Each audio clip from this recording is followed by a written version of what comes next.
Manila Broadcasting Company. Sa balita, komentaryo, isyu, serbisyo publiko. Aksyon Radio! Sa Bacolod, Aksyon Radio! Aksyon Radio!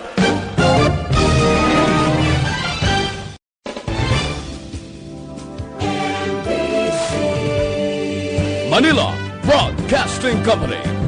Sa balita, komentaryo, isyu, serbisyo publiko. Aksyon Radio! Sa Bacolod, Aksyon Radio! Aksyon Radio!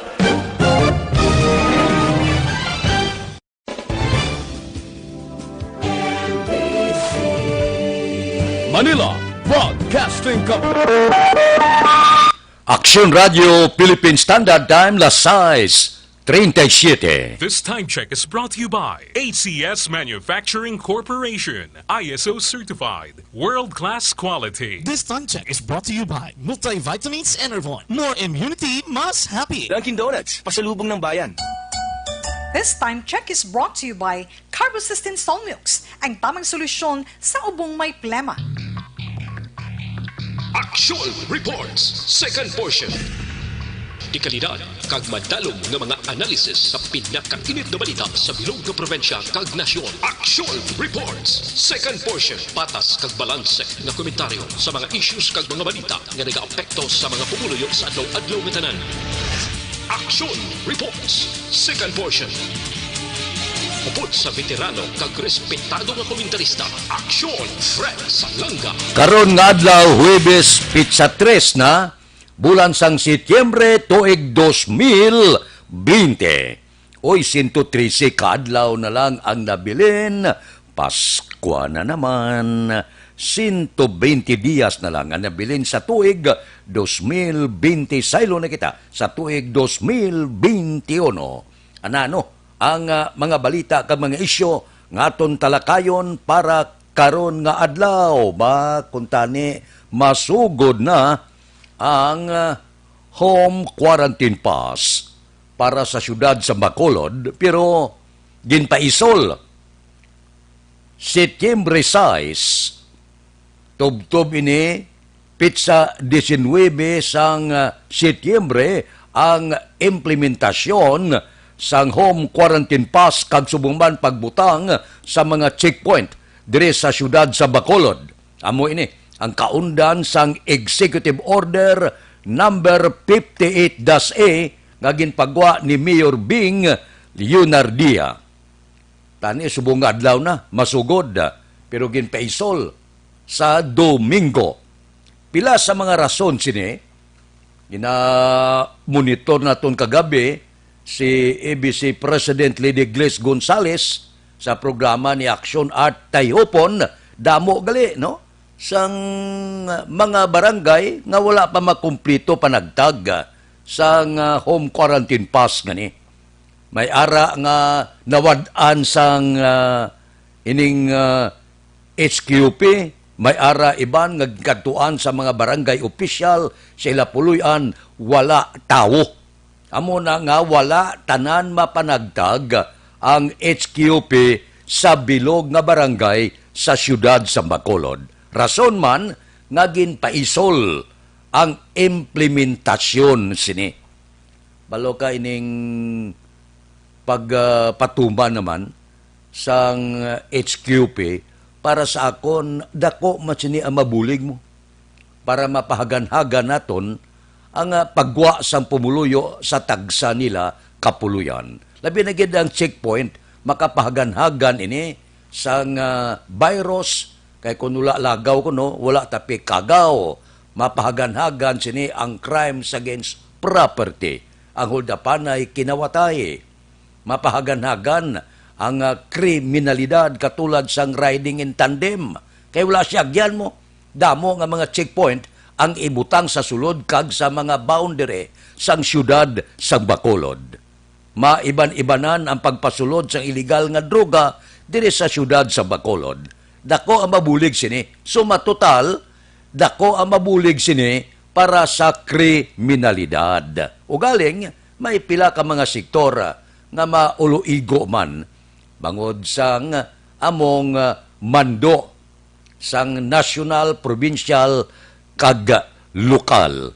Pila sini, amo ang mga di pasahero nga salakyan, ang mga tricycle naton, amo ini sila ang pila ka mga sektor nga medyo ipit-ipit gawa ang ila sini nga pangabuhi. Pero diutay ang penitensya, diutay nga pag-uluantos, base pa malang sa padayon naton nga pagtukib sang pila ka mga bagay-bagay, agod nga mapauntat naton kun hindi mapauntat mapahaganaga naton ang paglapta sang virus tugas sang COVID-19. Tanan luyag magbalik sa normal nga pagpangabuhi, pero mintas tanto nga wala baksin, mintas tanto wala bulong, hindi kita kabalik sa normal nga pagpangabuhi.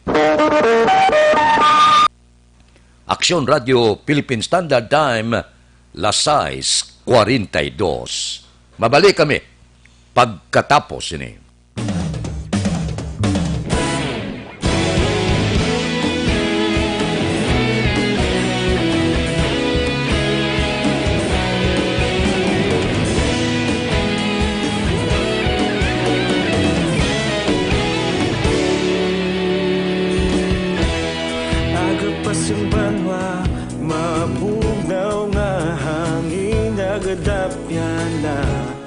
Ikaw na ginapamatian namon ginasandigan. Tingog sang probinsya kamatuuran ginapalap na. Minsay nga may dala paglaom kag kasanat. Tinuig na nagligan, ikaw gihapon ang ako nga istasyon sa pagbudlak sang adlaw sa pagtuhaw sang biton. Mga balita nga dala inspirasyon, Aksyon Radio bakulog man sa gihapon. Padayon Aksyon Radio bakulog saludo sa imo. Padayon Aksyon Radio, salamat kisa pagserbisyo. Patas kag balanse, matuod nga mensahe, wala sang ginadampingan. Padayon Aksyon Radio.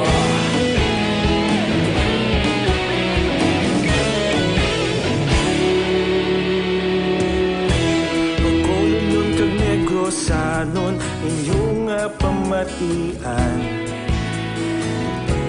Stasyon nga nagapalaplag sang kamaturan.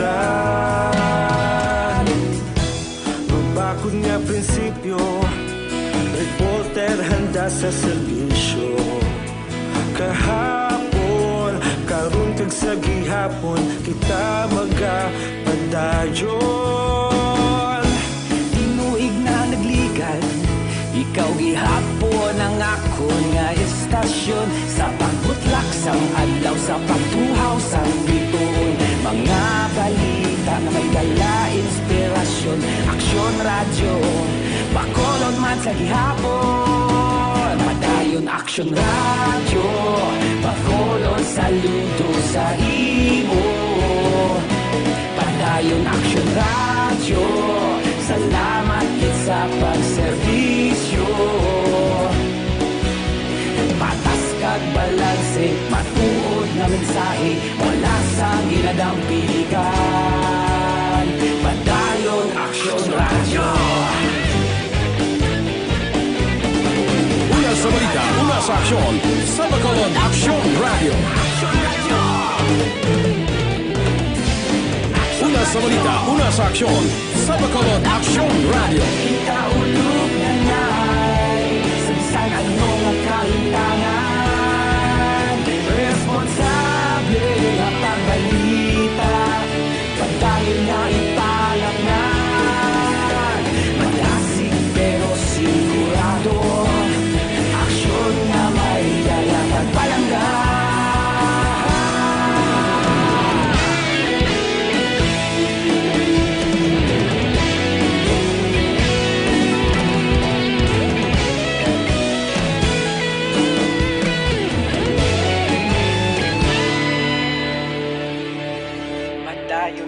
aksyon radyo, bakolod saludo sa imo. Padayon aksyon radyo, salamat gid sa pagserbisyo. Padayon aksyon radyo, bakolod saludo sa imo. Padayon aksyon radyo, salamat gid sa pagserbisyo.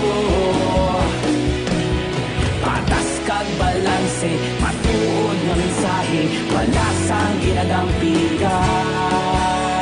Padayon aksyon radyo.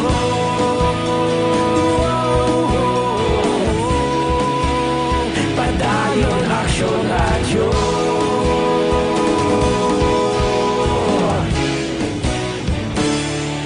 Padayon aksyon radyo.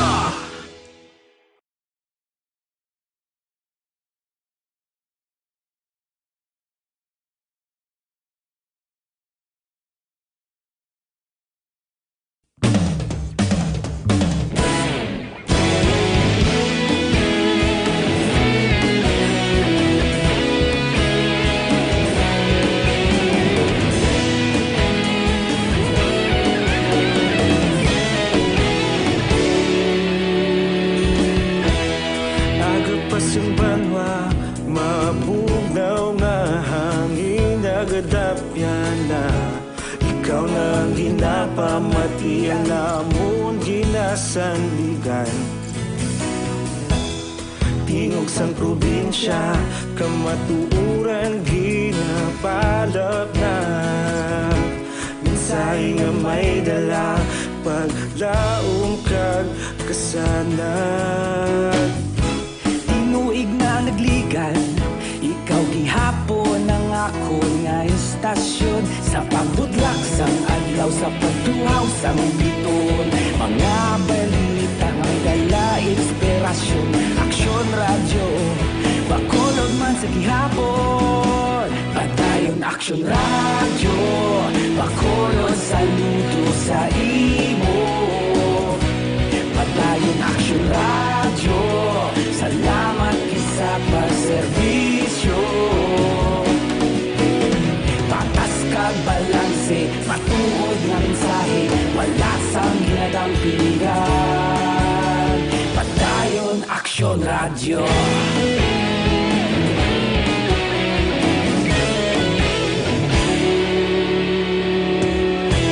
Bakolod nun kag negosanon, inyong pamatian. Stasyon nga nagapalaplag sang kamatuoran. Mabakod nga prinsipyo, reporter handa sa serbisyo. Kahapon, karon kag sa gihapon, kita magapadayon. Tinuig na nagligan, ikaw gihapon ang ako nga istasyon. Sa pagbutlak sang adlaw, sa pagtuhaw sang biton. Mga balita nga may dala inspirasyon. Aksyon radyo, bakolod man sa gihapon. Padayon aksyon radyo, bakolod saludo sa imo. Padayon aksyon radyo, salamat gid sa pagserbisyo.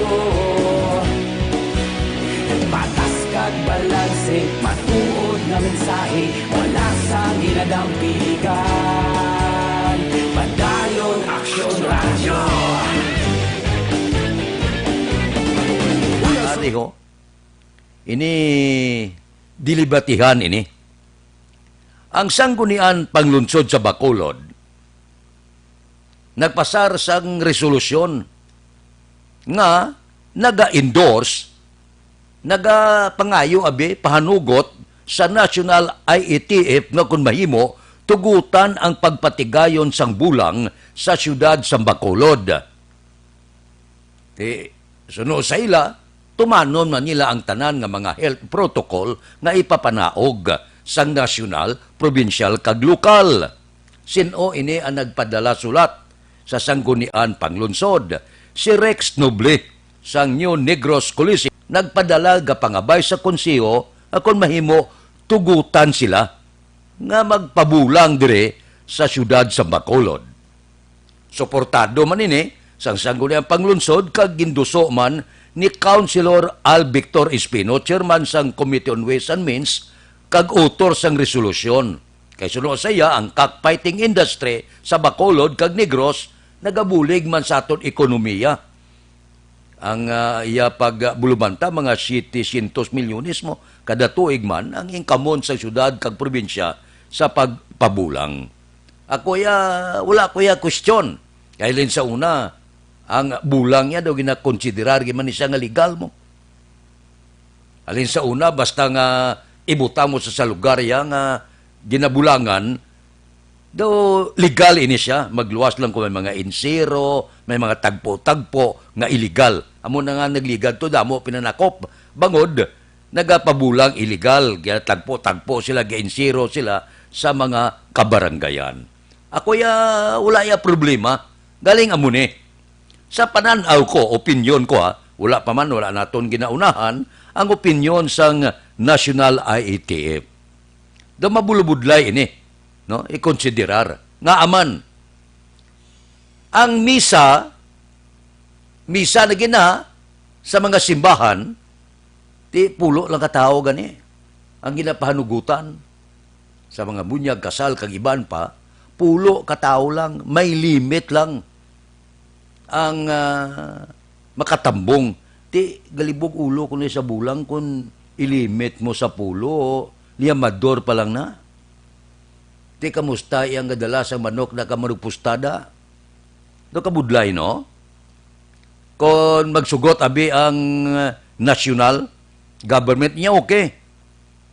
Larga. Pabulang kamuda. Basta 10% lang ha. Ting bulangan na ko dako na. Siling sang gobyerno nasyonal niya, okay, pabulang kamuda. Niya pro limits ta pulo katao lang ba? Siya yamador pa lang kulang na. Ti ang gadala manok pang kapustada do kabudlay, no? Pero sa nasiling ko, wala ko di bunggo. Kay ti kung tugtan mo lang niya sang nasyonal nga hindi, no? Galing amula na. May jutay nga kabudlayan. Kay base kung iksiduhon man, istriktuhon man sang national government, okay, pabulang ka mo, basta pulo lang katao makasulod. Kalain. Yamador pa lang kulang na. Daw kabudlay, no? Pero wala tonta. Hindi kita mag-una sa desisyon sang IATF National. Wala tonta kung ano ang sabat nila sang ayo kagin pasar nga resolusyon sa sangguniang panglunsod sa Bacolod nga tugutan ang bulang dire sa syudad sa Bacolod. Aksyon Radio Philippine Standard Time, Lasay 54. Mabalik kami pagkatapos ini. New Lifebuoy antibacterial soap, now in the Philippines. Lifebuoy, world's #1 antibacterial soap. Calculation based on volume and value sales from Nielsen. Naghugas ka na ba ng kamay? Wash hands regularly with new Lifebuoy, now in the Philippines.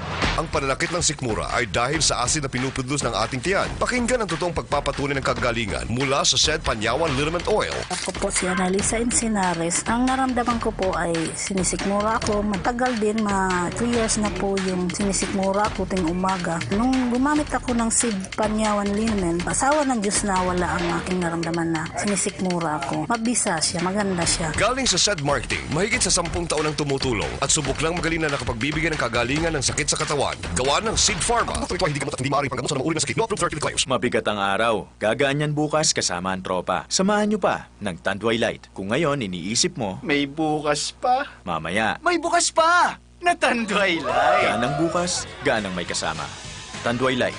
Drink responsibly. Pag magaan ang samahan, magaan ang bukas. Tanduay Light. Gaan ang may kasama. Drink responsibly. Sa Enervon, you get more immunity. Tulong kontra sakit dulot ng virus. Ito ang #1 multivitamin. May ascorbic acid and more. More immunity na, more energy pa. 650 SRP lang. Kaya mag-Enervon every day. Unilab yan. Multivitamins is the generic name of Enervon. If symptoms persist, consult your doctor. Multivitamins Enervon. More immunity, mas happy. Ang Dr. Alfred's Green Coffee ay non-acidic. Kaya pwede ka magkape unlimited. Nakakape ka na, healthy ka pa. Be fit, be smart, and be healthy. Drink Dr. Alfred's green coffee every day.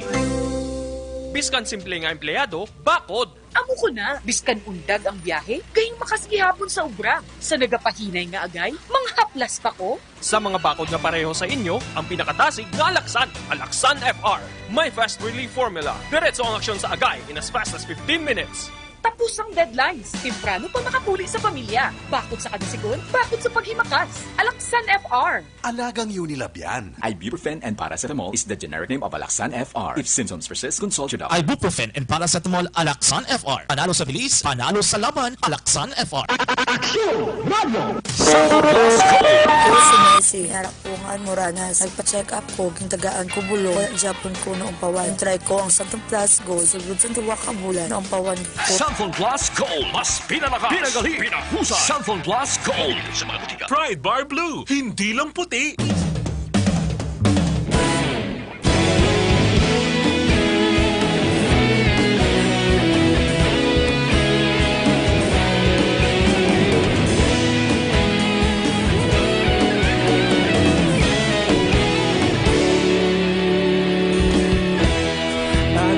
Banwa, mabugnaw nga hangin nagadapyan na ikaw na ginapamati ang namon ginasandigan.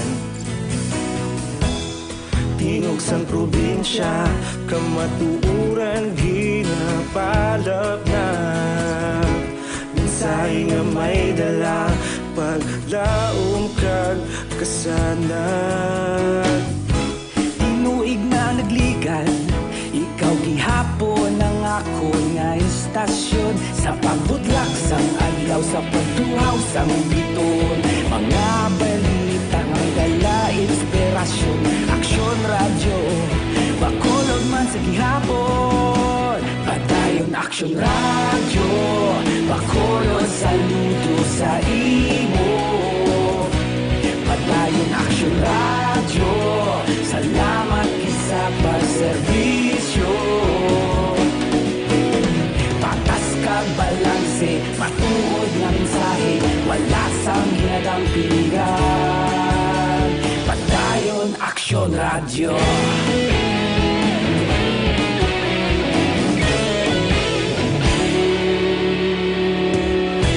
Pagkulong nun kag negrosanon, inyong pamatian. Stasyon nga nagapalaplag sang kamatuuran. Mabakod nga prinsipyo, reporter handa sa serbisyo.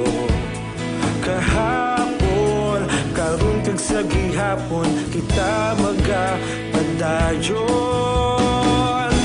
Inuig na nagligan, ikaw gihapon ang ako nga istasyon. Sa pagbutlak sang adlaw, sa pagtuhaw sang biton. Mga balita na may dala inspirasyon. Aksyon radyo, bakolon man sa gihapon. Padayon Aksyon radyo, bakolon saludo sa imo. Padayon Aksyon radyo, salamat sa pagserbisyo.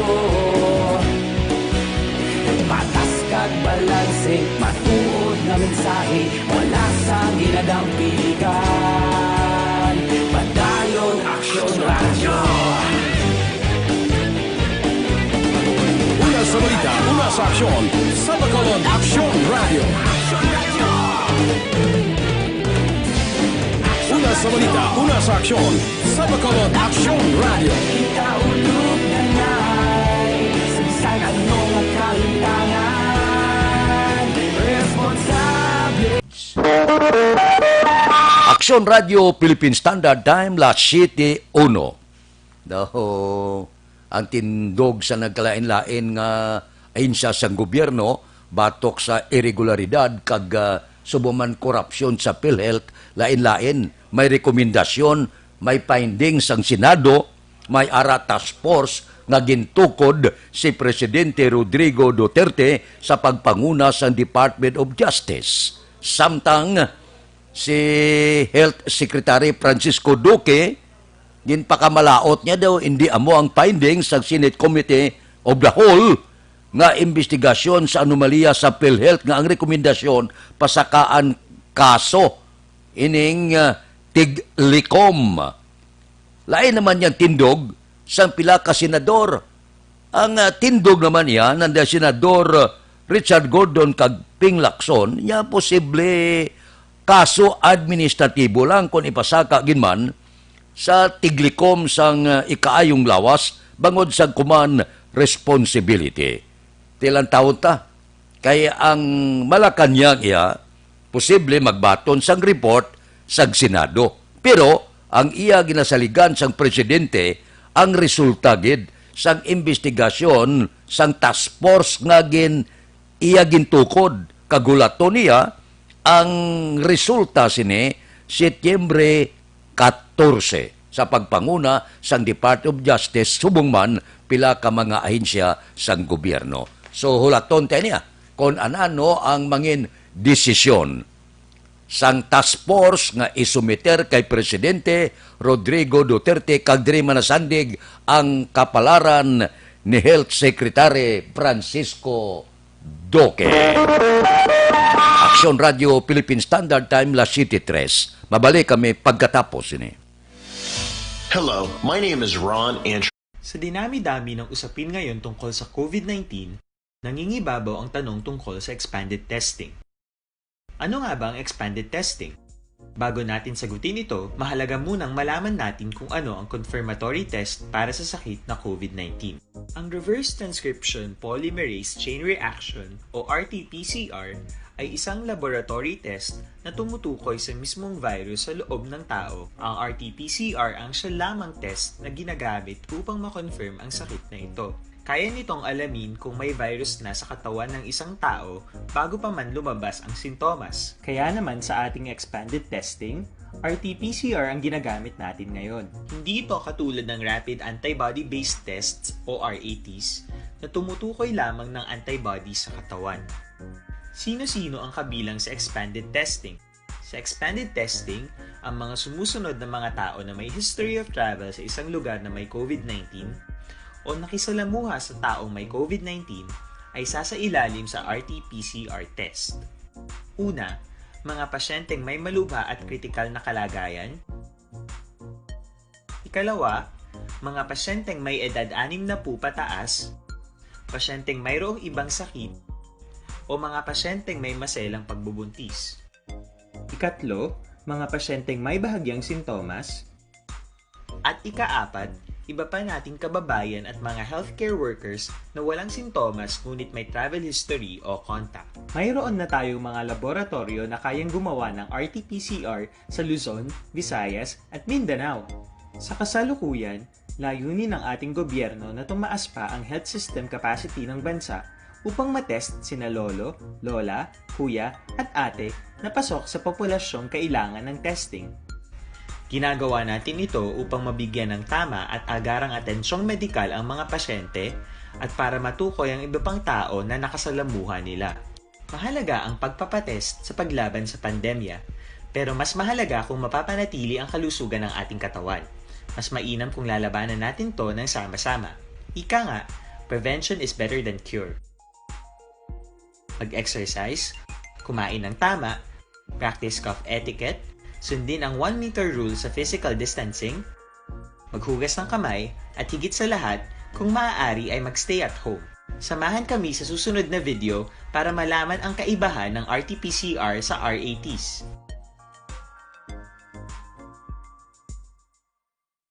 Sa dinami-dami ng usapin ngayon tungkol sa COVID-19, nangingibabaw ang tanong tungkol sa expanded testing. Ano nga ba ang expanded testing?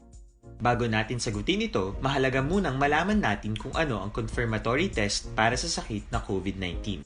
Ang reverse transcription polymerase chain reaction o RT-PCR ay isang laboratory test na tumutukoy sa mismong virus sa loob ng tao. Ang RT-PCR ang siya lamang test na ginagamit upang makonfirm ang sakit na ito. Kaya nitong alamin kung may virus na sa katawan ng isang tao bago pa man lumabas ang sintomas. Kaya naman sa ating expanded testing, RT-PCR ang ginagamit natin ngayon. Hindi ito katulad ng Rapid Antibody-Based Tests o RATs na tumutukoy lamang ng antibodies sa katawan.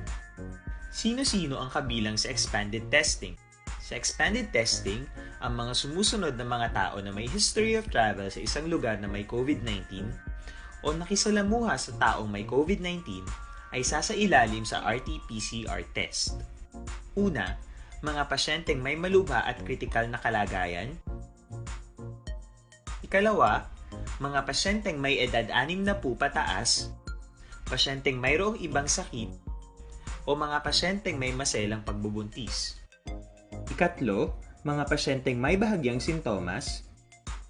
At ikaapat, iba pa nating kababayan at mga healthcare workers na walang sintomas ngunit may travel history o contact. Mayroon na tayong mga laboratorio na kayang gumawa ng RT-PCR sa Luzon, Visayas at Mindanao. Sa kasalukuyan, layunin ng ating gobyerno na tumaas pa ang health system capacity ng bansa upang matest sina lolo, lola, kuya at ate na pasok sa populasyong kailangan ng testing. Ginagawa natin ito upang mabigyan ng tama at agarang atensyong medikal ang mga pasyente at para matukoy ang iba pang tao na nakasalamuha nila. Mahalaga ang pagpapatest sa paglaban sa pandemya, pero mas mahalaga kung mapapanatili ang kalusugan ng ating katawan. Aksyon Radio Philippine Standard Time, las 7:08, standby na. Sa aton Aksyon Balita Morning Edition, liwat magad dulong sa aton sa mga balita lokal, national, international, sports, kag artista. Upod kita kay Aksyon Boy Duran, kag Aksyon Edien Aboso, Aksyon Fred Salanga. Una sa balita, una sa aksyon, sa Bacolod, Aksyon Radio.